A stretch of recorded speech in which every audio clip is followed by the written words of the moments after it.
May chicharon po kayo? May butcheron, may taparon, may chicharon. Pag talagang napasobra ka, talagang dadaling niya sa dako pa roon. Pinagtitinginan kami ng mga dumadaan dito. Siguro kasi kakaiba talaga yung pag huminto ka sa isang gilid, tapos makain ka, tapos nakikita pa siguro nila may naka-tripod na camera, kaya napapatingin yung mga dumadaan.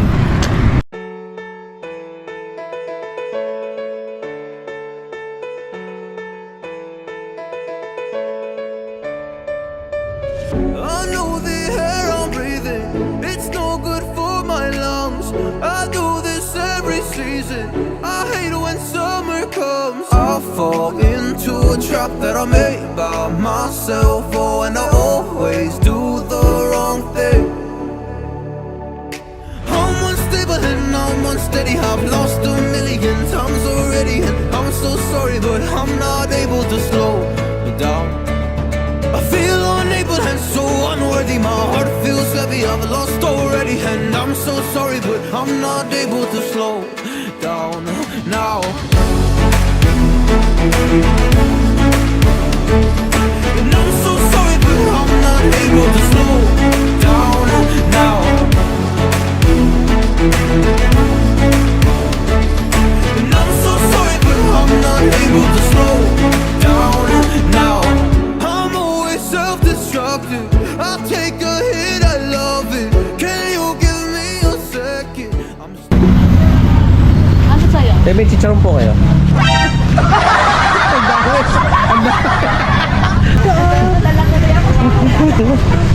Magkano po sa butcheron? 120.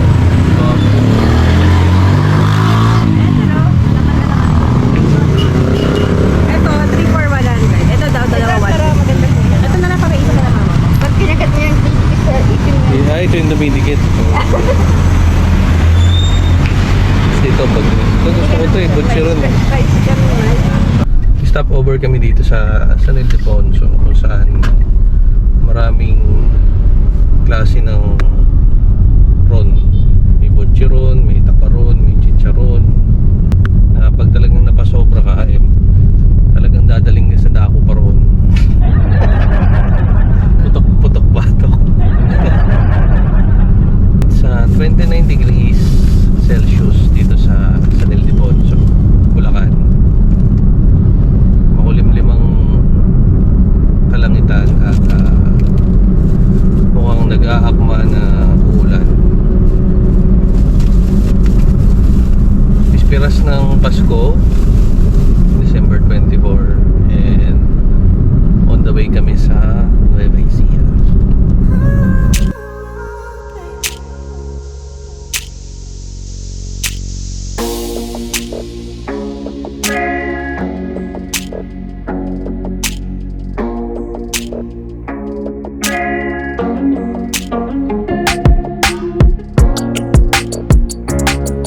Dito na kami nakapaghanap ng pwesto dito sa may open area dito sa, I think ano pa rin to, ano na ba to, San Miguel, Bantog, San Miguel, Bulacan.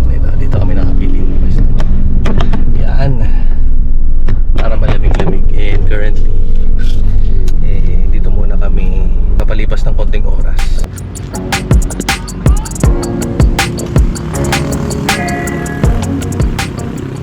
Na kami cute. Hello! Diba? Trip ko sana magkape, kaya lang kakainin kasi namin balot.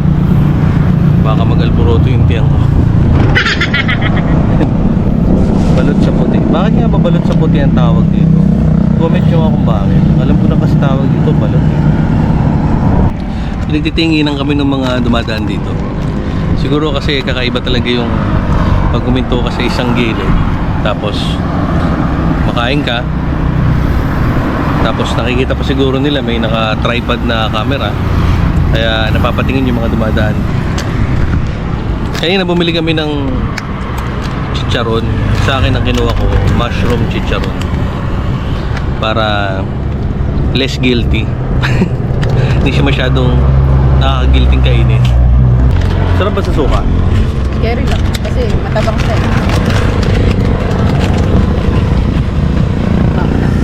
Dali ka na. Mukha lang siyang chicharon na baboy pero mushroom yan.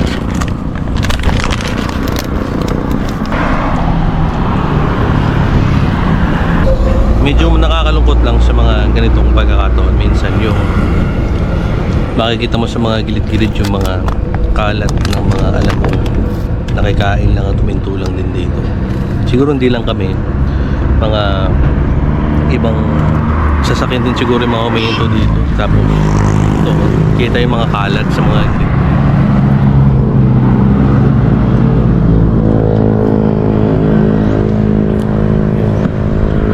Nakikain na nga lang, nagkalat pa. Kaya yung sa mga nanonood sa akin, make sure na kapag sana gagawin nyo to, eh dala kayo ng sarili nyong lalagyan para at least hindi ka na makadagdag dun sa mga nagkakalat sa dami.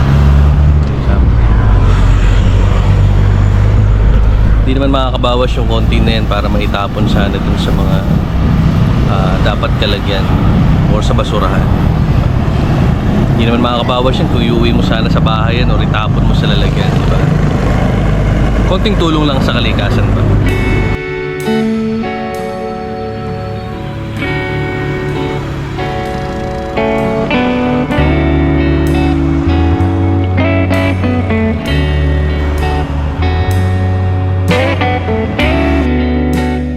At biglang ang bumuhos ang ulan. Ayan, kita ba? Yan. Kaya kami ay kailangan na magpatuloy sa pagbiyahe. Isa na nga.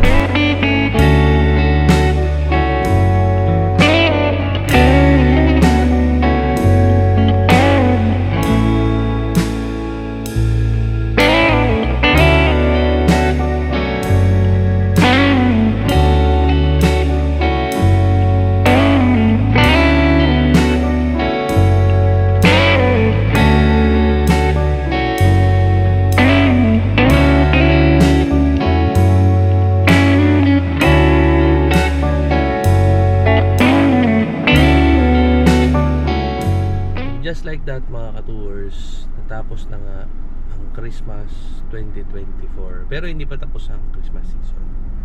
Okay, so sa araw na to, ganun lang kabilis. Christmas Eve, Christmas Day. Actually, lumabas pa kami after, hindi ko na vlog after ng happenings ng Christmas Eve. Kasi hindi ako makakauwi ng New Year ngayong taon. Dahil ako ang taya. Duty ako ngayon. So, yun. Right now, dito na tayo somewhere in Imus. Kasi kailangan ng duty calls. Yun. Kailangan ko lang sumakay ng shuttle papunta sa trabaho. Kanina, earlier, nung dumating ako dito is mahinga muna ako. Tulog muna ako. Yung kagandahan kapag camper talaga yun. At least, padating ka na medyo maaga. Pagpahinga ka dun sa spot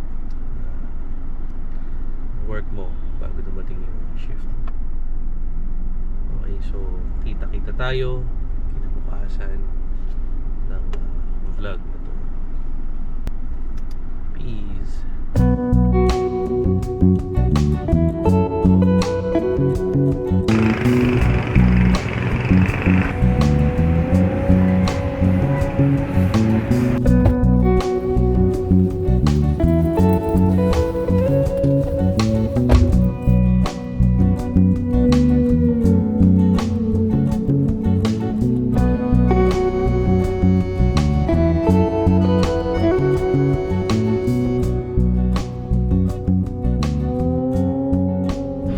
Medyo may konting problema tayo kasi sa dinaanan natin medyo, hindi pala medyo, napuno ng putik yung mga gulong natin since hindi naman talaga pang lupa yung gulong ng kotse natin. So mamaya kailangan kong dito kasi maputik dito sa gawin yan kasi medyo nag-uulan itong mga nakarang araw, so kailangan kong i-survey mamaya pagkapahinga natin yung lupa dyan kasi baka mamaya mabalaho tayo tsaka baka unsafe na kasi kanina nung idinaan ko gumewang na rin yung kotse, tinandaan ko na lang. Ayan, pero since rest time pa muna natin, mamaya na natin intindihin. Importante makapahinga muna tayo.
Isa pa sa mga sobrang na-appreciate ko about car dwelling or camping is yung ma-appreciate mo kahit yung pinakasimpleng bagay.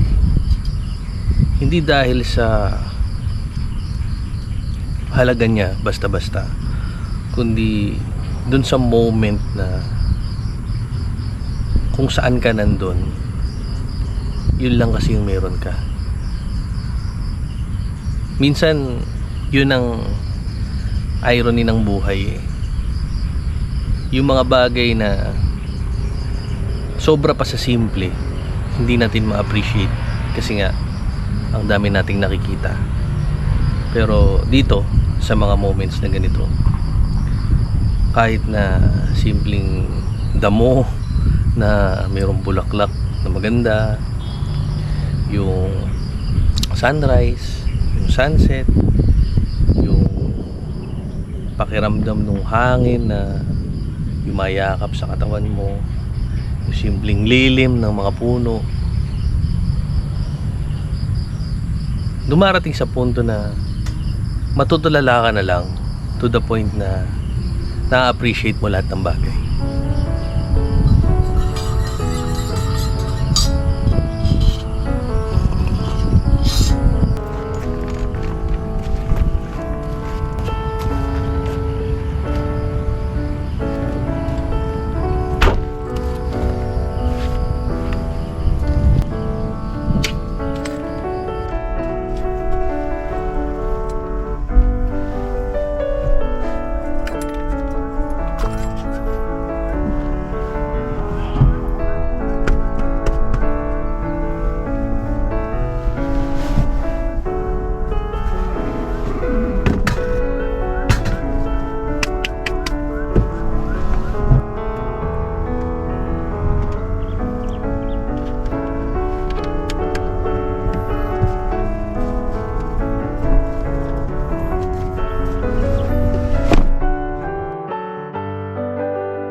medyo na-late tayo ng gising. Nagising ako mga bandang 4, kaya lang medyo antok pa kanina, kaya tulog ako ulit. Yung problema, nagising ako magsi-6 na. Kaya lang, since ang shuttle pickup ko pa is medyo malayo dito, which is okay lang din naman kasi gabi pa naman, medyo late pa. So, makakapaglakad-lakad pa tayo. Since ito kasi yung panahon ng kainan talaga, so hindi natin pwedeng palagpasin yung kainan. Pero hindi rin dapat natin palagpasin yung sa health natin. Kaya ito, lakad-lakad muna tayong konti.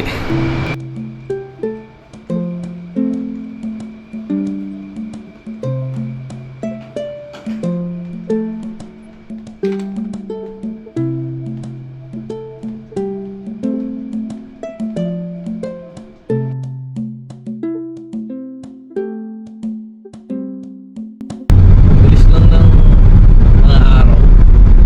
Bilis lang ng Pasko. Siguro dahil nga kasi nasa 24/7 ang style ng trabaho natin. Kaya halos lahat ng mga ganitong okasyon na Christmas season o holidays, parang pakasaglit lang. Tapos na kaagad. Parang dumaan lang talaga.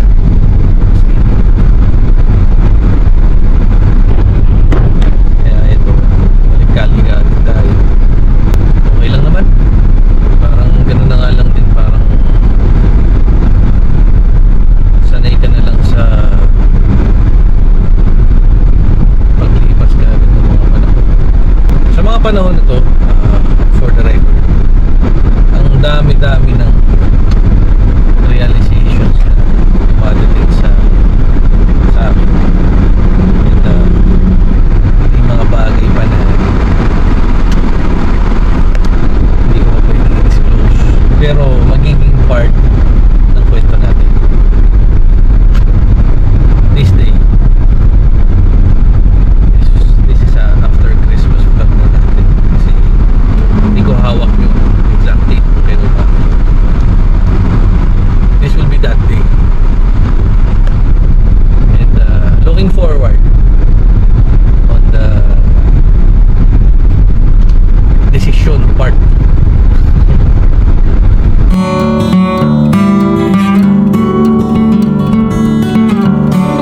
And dito ko na rin tatapusin yung vlog natin for this holiday season. And I wish everyone happy holidays. Sana holidays pa habang pag na-post ko na yung video na to. And sana let us not forget yung season ng holidays na to. It's not just about reunions, pagkain or what, but sana manalaytay sa atin lagi yung spirit ng Christmas and New Year, na let's take all challenges like grown-ups and i-take natin lagi na lahat ng mga bagay na dumarating sa buhay natin is mayroong laging lesson na tinuturo yan. Yun lang. Maraming salamat ka-doers, and I'll see you next vlog. We are heroes tonight. We will fly above the sky.